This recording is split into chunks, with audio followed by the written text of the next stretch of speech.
Assalamualaikum warahmatullahi wabarakatuh. Alhamdulillahirrabbilalamin. Assalatu wassalamu ala asrafil anbiya ilmu mursalin wa ala alihi wa sahbihi rasulillahi ajmain amma ba'. Yang saya hormati Bapak Amiruddin SPDI MPDI selaku pengampu mata kuliah Filsafat Pendidikan. Nama saya Eva Nadila dari 4PB1. Di sini saya memenuhi ujian akhir semester dari mata kuliah Filsafat Pendidikan. Baiklah, saya tidak akan memperpanjang mukadimah. Langsung saja kita masuki pembahasan kita kali ini.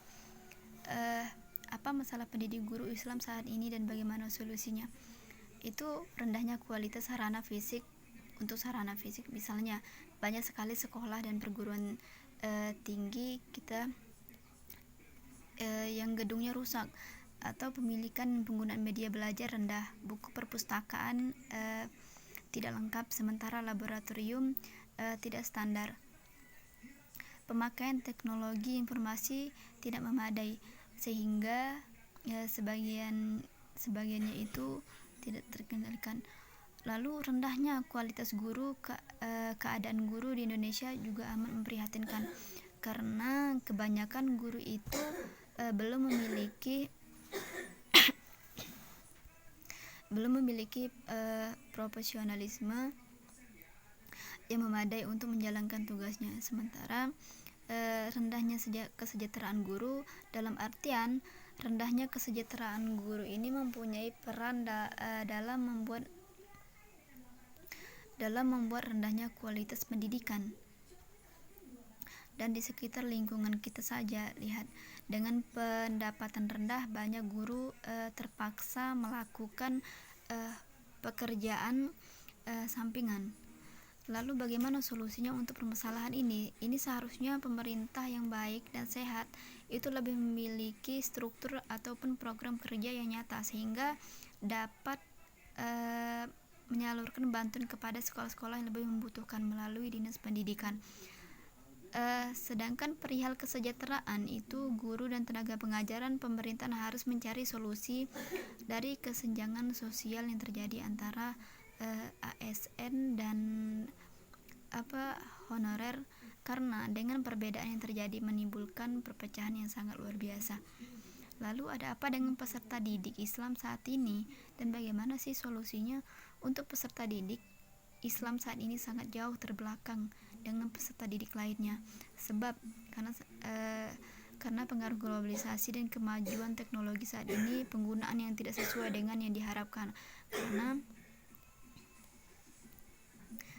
karena solusi yang sangat dibutuhkan peran orang tua untuk mengontrol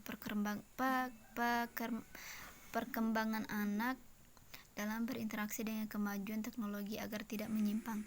Lalu ada apa dengan sarana dan prasarana pendidik Islam saat ini dan bagaimana pula solusinya? Saat ini tergantung dengan jumlah peserta didik yang bersekolah di sana. Di mana makin banyak siswanya, maka semakin banyak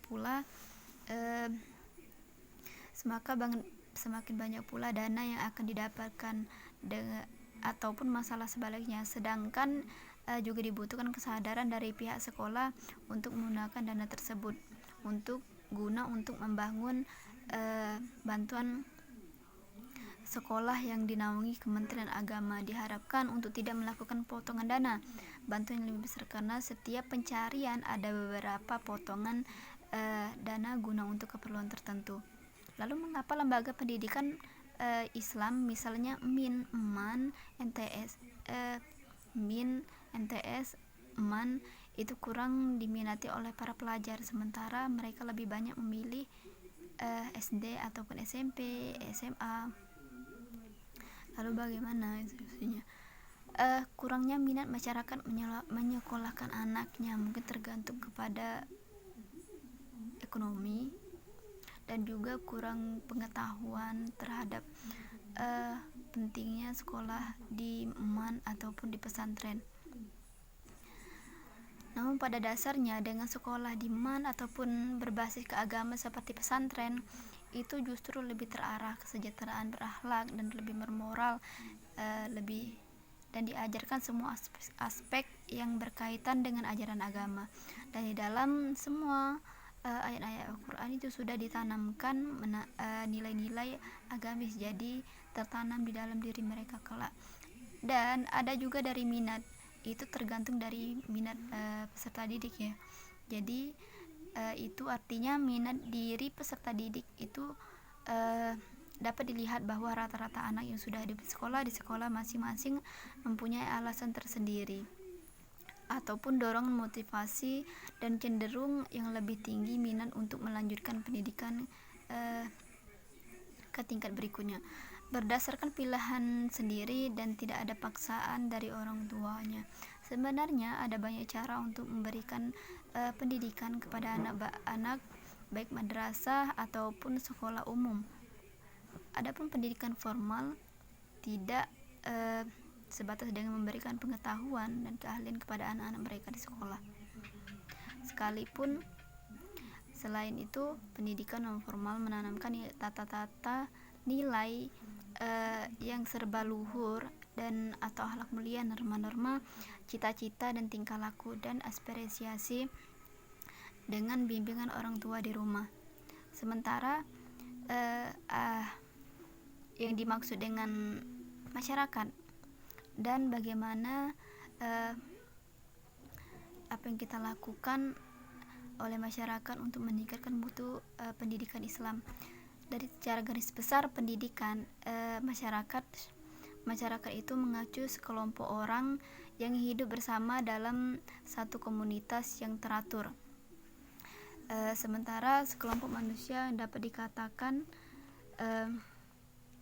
sebagai sebuah masyarakat apabila memiliki pemikiran, perasaan, ataupun sistem aturan yang sama. Kemudian dengan kesamaan tersebut, manusia kemudian berinteraksi sesama mereka berdasarkan kemaslahatannya. Selanjutnya, masyarakat sering diorganisasikan berdasarkan cara utamanya dalam bermata pencarian. Misalnya masyarakat bercocok tanam dan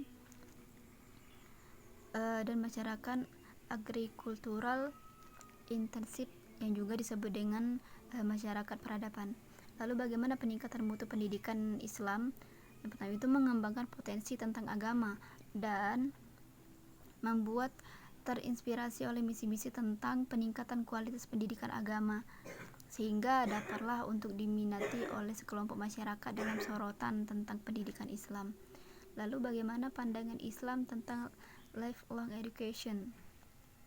Jadi pendidikan bagi kehidupan umat manusia merupakan kebutuhan mutlak yang harus dipenuhi sepanjang hayat. Tanpa pendidikan sama sekali pun mustahil suatu pokok manusia dapat hidup berkembang sejalan dengan apresiasi cita-cita untuk maju.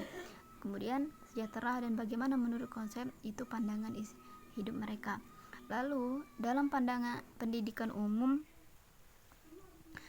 maupun Islam harus diiringi saling melengkapi. Jadi pengetahuan pengembangan umum didapatkan dan pun yang agama juga didapatkan pesan-pesan keagamaan. Jadi peningkatan skill pun bertambah, maka dengan kesadaran akan disiplin maka manusia akan menjadi orang-orang yang berguna ataupun yang bermanfaat. Jadi tidak terlalu tepat untuk membagi-bagi atau membeda-bedakan di antara keduanya. Lagi-lagi kembali kepada para pendidik. Apakah para pendidik itu bisa dalam proses pendidikannya itu bisa membawa manusia ataupun tentang kesadaran peran terhadap Tuhannya dan perannya terhadap manusia dan terhadap alam. Lalu kita masuki yang perbedaan dari ciri khas NU dan Muhammadiyah. Nahdlatul Ulama ataupun disingkat dengan NU dan Muhammadiyah adalah dua organisasi yang dakwah yang sangat populer di Indonesia. NU dikenal dengan toleransinya terhadap tradisi-tradisi yang ada di Indonesia. Sementara Muhammadiyah itu dikenal dengan istilah pemurnian Islam dan gebrakannya dalam dunia pendidikan. Jadi kedua organisasi ini dianggap sebagai organisasi Islam terbesar di Indonesia. Hal ini dipandang dari segi jumlah anggotanya yang sangat besar dan banyak cabang-cabang organisasi Muhammadiyah maupun NU yang tersebar di seluruh penjuru negara ini. Kemudian keduanya mempunyai peran penting dalam kehidupan politik serta proses demokratis pada era reformasi di Indonesia. Hal tersebut dibuktikan dengan adanya kebijakan yang ditempatkan oleh keduanya dan memenuhi kondisi masyarakat muslim di negara ini. Lalu ciri khas dari NU ini yaitu dari tahlilan itu dari hari 40 dari niga, terus dari 40 hari sampai 1000 hari untuk dalam memberikan mengirimkan doa. Jadi di antara keduanya itu sama-sama memberikan nilai positif terhadap Indonesia. Baiklah, mungkin hanya ini yang dapat saya sampaikan. Lebih dan kurangnya saya mohon maaf apabila terdapat kekurangan dalam penyampaian. Saya akhiri. Wallahul muwaffiq ila aqwamit thoriq. Wassalamualaikum warahmatullahi wabarakatuh.